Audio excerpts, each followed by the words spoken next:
Dear students, आज हम पढ़ेंगे नेशनल इंडिकेटर। तो कल मैंने आपको बता दिया था इंडिकेटर्स वो नेशनल सबस्टेंस होते हैं जिनसे हम ये पता करते हैं कि जो सबस्टेंस है ये एसिड है या बेस है। तो यहाँ पे आज हम पढ़ेंगे नेशनल इंडिकेटर्स के बारे में। नेशनल इंडिकेटर्स यहाँ पे आता है यानी जो कुदरती तौर हमारे को इंडिकेटर्स मिलते हैं, जो हम बनाते हैं कुदरती तौर हमारे पास इंडिकेटर्स मौजूद होते हैं जिससे हमारे को ये पता चलता है कि ये जो सबस्टेंस है ये एसिड है या बेस है। क्योंकि हम सारी चीज़ों को अपने मुंह से नहीं देख सकते, हम टेस्ट नहीं कर सकते सारी चीज़ों को भी। इधर ये बिटर टेस्ट है या ये स्वाद ये खट्टा है या ये कड़वा है तो या मीठा, ये चीज़ हम सब कुछ अब ये अपनी ज़ुबान या मुंह से नहीं देख सकते। क्योंकि कुछ चीज़ ऐसी भी होती है जो या तो करोसिव होती है या तो वो ये जहरीली होती है या तो वो पॉइजनस होती है। अब ये चीज़ पता करने के लिए कि ये सब्सटेंस क्या है, ये एसिड है या बेस है, इसके लिए हमारे पास इंडिकेटर्स मौजूद होते हैं जिनसे हमारे को ये पता चलता है कि whether the substance is acid और इट्स ए बेस। तो पहला जो नेशनल इंडिकेटर है यहाँ पे इसको हम बोलते हैं लिटमस। लिटमस जो है, litmus is a national indicator है, it's a national die.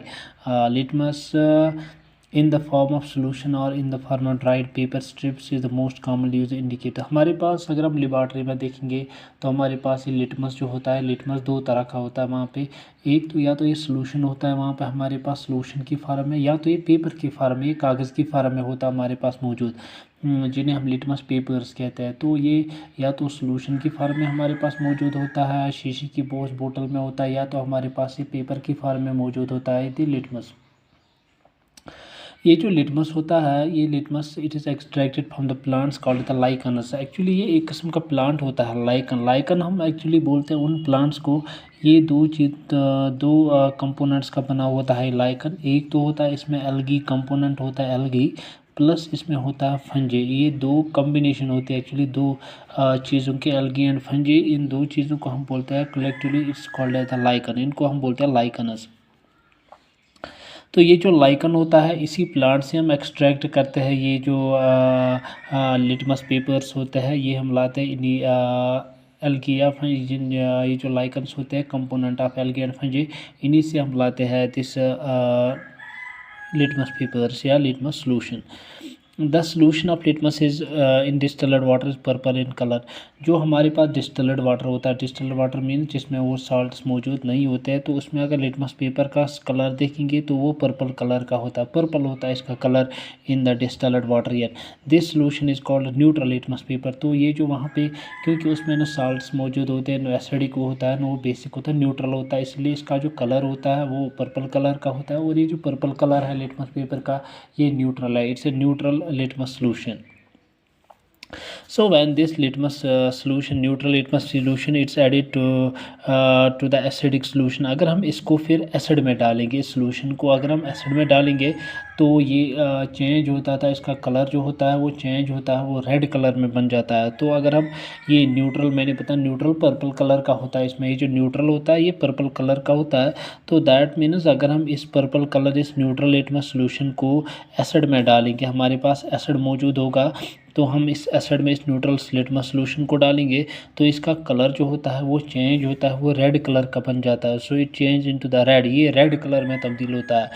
Similarly अगर हम इस सॉल्यूशन को, अगर हम न्यूट्रल सॉल्यूशन को बेस में डालेंगे, बेस मीन्स जो हमारे पास शैम्पू होता है या साबुन होता है, अगर हम उस सॉल्यूशन में इसको डालेंगे, बेसिक सॉल्यूशन में, अल्कलाइन सॉल्यूशन में, तो इसका कलर जो होता है वो ब्लू कलर का हो जाता है। तो लिटमस पेपर जो है ये ब्लू कलर का हो जाता है अगर हम इसको बेसिक सॉल्यूशन में डालेंगे। अगर हम एसिडिक सॉल्यूशन में डालेंगे तो ये रेड कलर का होता है, अगर हम बेसिक सॉल्यूशन में डालेंगे तो ये ब्लू कलर का होता है। अगर ये थिन स्ट्रिमर जो होता है पेपर के, thin streamers of paper are soaked in the led litmus solution. अगर हमारे पास लिटमस सॉल्यूशन रेड कलर का होगा और ब्लू कलर का होगा, फिर हम इसमें ये कागज़ डालेंगे, लिटमस कागज़ स्ट्रिप, पेपर स्ट्रिप्स डालेंगे उसमें, तो उनमें कलर आ जाता है। एक तो उसमें रेड लिटमस पेपर में, फिर हम उनको सुखाएंगे, ड्राई करेंगे, उनको धूप में रखेंगे, वो सूख जाता है। तो उसके बाद ये जो पेपर्स होते हैं, उस पेपर को हम, जो हमने रेड सोल्यूशन में डाला था वो रेड लिटमस पेपर होगा, और जो हमने ब्लू सॉल्यूशन में डाला था वो ब्लू लिटमस पेपर होगा। तो यानी अगर हम लिटमस पेपर बनाएंगे, हम छोटे से कागज़ स्ट्रिप्स लाते हैं, उन कागज़ स्ट्रिप्स को हम रेड लिटमस पेपर में भी डालते हैं, ब्लू लिटमस पेपर में भी डालते हैं। तो फिर क्या करते हैं, उनको हम सुखाते हैं। तो रेड लिटमस पेपर में जो रेड लिटमस सॉल्यूशन में जो हमने कागज़ डाला था वो रेड लिटमस पेपर हो गया। तो जो ब्लू सॉल्यूशन में डाला होता हमने वो ब्लू लिटमस पेपर बन जाता है। तो इसी तरह दूसरा पार्ट जो इसमें आता है वो टर्मरिक होता है। टर्मरिक मैंने कल भी आपको बता दिया, जिसे हम हल्दी कहते हैं। टर्मरिक ये हम अक्सर अपने खाने में इस्तेमाल करते हैं इस टर्मरिक को। ये भी नेचुरल इंडिकेटर है, यानी जैसे हमारे कपड़े पे कभी सफ़ेद कपड़े कभी ये सालन का कोई दाग पड़ जाता है, तो फिर हम अगर उस पर साबुन लगाएंगे तो वो ये जो दाग होता है वो जर्द रंग का येलो कलर का होता है। लेकिन अगर हम उस पर साबुन का इस्तेमाल करेंगे तो वो थोड़ा सा ब्राउनिश रेड होता है, वो लाल कलर का बनने लगता है। लेकिन अगर फिर हम उस पर लीमू डालेंगे, लीमन का सॉल्यूशन, तो वो फिर से येलो कलर का हो जाता है। इसलिए ये जो टर्मरिक होता है ये बेसिक सॉल्यूशन में reddish to brownish to red होता है। लेकिन अगर हम एसिडिक सॉल्यूशन लेंगे तो उसमें ये ब्राउनिश टू येलो हो जाता है। इसी तरह चाइना रोज़ है।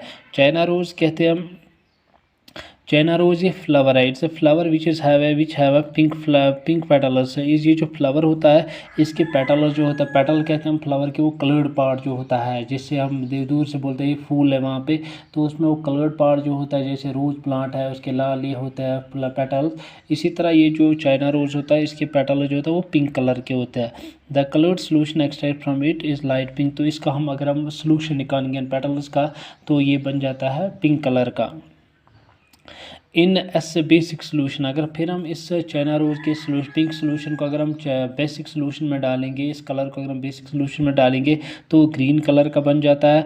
और अगर हम इसको एसिडिक सोल्यूशन में डालेंगे तो वो डार्क पिंक कलर का बन जाता है। यानी अगर हम इसको एसिडिक सोल्यूशन में डालेंगे तो वो डार्क पिंक कलर का बन जाता है, अगर हम बेसिक सोल्यूशन में डालेंगे तो वो ग्रीन कलर का बन जाता है। तो in neutral solution its colour does not change. तो अगर हम न्यूट्रल की बात करेंगे, न्यूट्रल सोल्यूशन न वो एसिड है न वो बेस है, तो चाइना रोज़ के जो पिंक कलर का होता है वो सोल्यूशन वो फिर चेंज नहीं, वो कलरलेस हो जाता है। There is no change in the colour, वो कलरलेस नहीं, sorry, there is a pink colour, वो सिंपली पिंक कलर का रहता है, लाइट पिंक कलर का। अगर हम बेसिक सोल्यूशन में डालेंगे ग्रीन कलर का बन जाता है, अगर हम एसिडिक सोल्यूशन में डालेंगे वो डीप पिंक कलर का बन जाता है। इसी तरह इसमें एक और जो इंडिकेटर नेचुरल है उसको बोलते हैं फिनोल्फ्थलीन। फिनोल्फ्थलीन जो है ये भी ऑर्गेनिक डाई होती है, जिसको हम प्रिपेयर करते हैं by dissolving it in alcohol. इसको हम अल्कोहल में डालते हैं तो फिर हम इसको तैयार कर लेते हैं इस फिनोल्फ्थलीन डाई को। तो इसका सॉल्यूशन जो है ये कलरलेस होता है, लेकिन अगर हम इसको ऐड करेंगे बेसिक सॉल्यूशन में तो ये पिंक कलर का बन जाता है। अगर हम एसिडिक सॉल्यूशन या न्यूट्रल में डालेंगे तो फिर ये कलरलेस है। एक्चुअली जो फिनोल्फ्थलीन है ये कलरलेस ही होता है, लेकिन अगर हम इसको ऐड करेंगे इन द बेसिक सॉल्यूशन फिर ये पिंक कलर का बन जाता है। अगर हम इसको एसिडिक या न्यूट्रल सॉल्यूशन में डालेंगे तो फिर ये कलरलेस ही रह जाता है। तो ये एक्चुअली इंडिकेटर्स होते हैं, जो इंडिकेटर हमारे को ये पता देते हैं कि ये जो सब्सटेंस हमारे पास मौजूद है ये सब्सटेंस एसिड है या बेस है, ये क्या चीज़ मौजूद है यहाँ पे, ये एसिडिक सॉल्यूशन है और ये बेसिक सॉल्यूशन है। ये पता करने के लिए हमारे पास जो है हम इंडिकेटर्स मौजूद होते हैं, और इस इंडिकेटर से हमारे को ये पता चलता है कि जो सब्सटेंस है ये एसिडिक है और ये बेसिक है।